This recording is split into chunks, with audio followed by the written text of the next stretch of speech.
Assalamualaikum warahmatullahi wabarakatuh.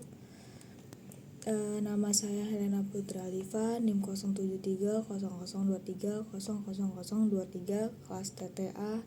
Saya di sini akan mempresentasikan tugas UTS batubara saya yang berjudul soal 5 dan 6, metode penambangan batubara secara tambang terbuka dan metode penambangan batubara secara tambang bawah tanah.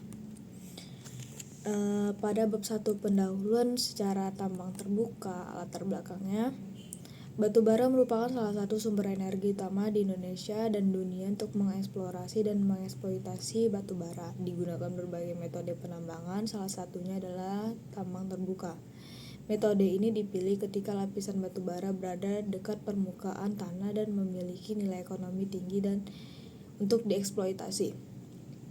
Tambang terbuka menjadi metode paling umum di Indonesia karena lebih murah, mudah dikontrol, dan efisien dibandingkan tambang bawah tanah. Rumusan masalah yang saya pakai, apa yang dimaksud dengan tambang terbuka, bagaimana tahapan dalam tambang terbuka batubara secara terbuka, dan apa kelebihan dan kekurangannya. Tujuannya itu untuk menjelaskan metode penambangan batubara secara tambang terbuka, menyampaikan tahapan operasional dalam tambang terbuka, dan mengidentifikasi kelebihan dan tantangan metode ini. Bab 2 pembahasannya.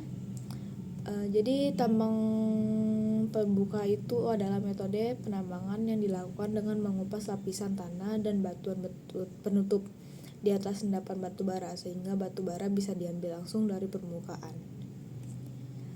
Tahapannya itu ada pembersihan lahan, yaitu menghilangkan vegetasi dan di pohon di area tambang, lalu pengupasan tanah penutup, lalu ada pengeboran dan peledakan. Itu biasanya untuk lapisan paling atas yaitu batuannya itu keras, lalu penggalian batubara, pengangkutan, dan reklamasi lahan.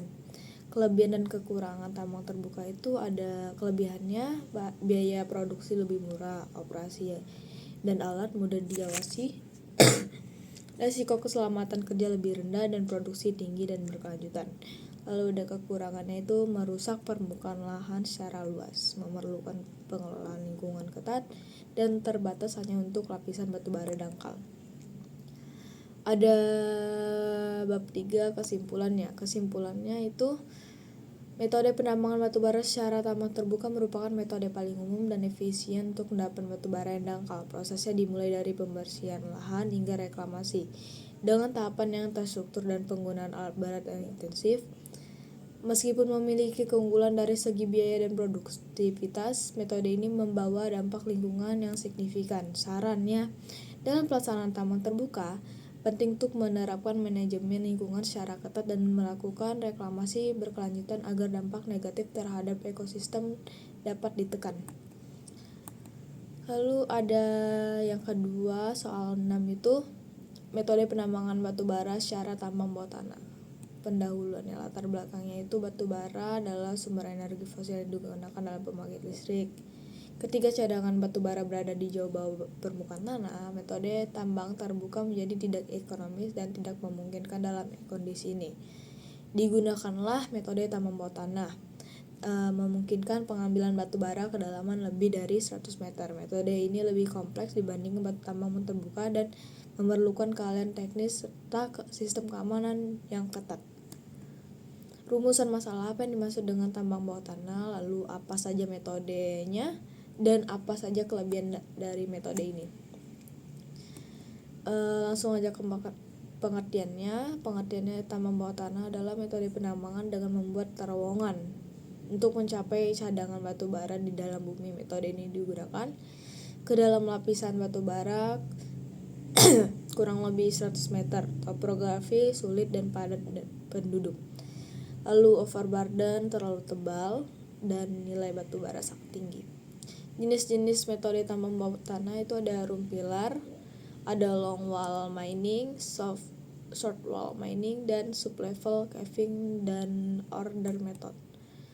Lalu tahapan penambangannya itu ada eksplorasi dan pemodelan seperti tambang terbuka, lalu pembuatan akses, penggalian utama dan cabang, penambangan batubara, ventilasi, dan transportasi batubara. Kesimpulannya, yang didapati metode tambang bawah tanah digunakan untuk menambang batu bara dari kedalaman besar yang tidak memungkinkan penggunaan tambang terbuka. Metode utama seperti room dan pilar longwall memiliki karakteristik teknis dan efisiensi yang berbeda. Penambangan bawah tanah menuntut perencanaan dan keamanan dan teknologi tinggi karena resiko yang besar. Sarannya perlu peningkatan teknologi keselamatan dan pelatihan pekerja tambang bawah tanah untuk mengurangi resiko kecelakaan kerja. Reklamasi dan pemantauan tambang pasca operasi juga harus diperhatikan. Terima kasih.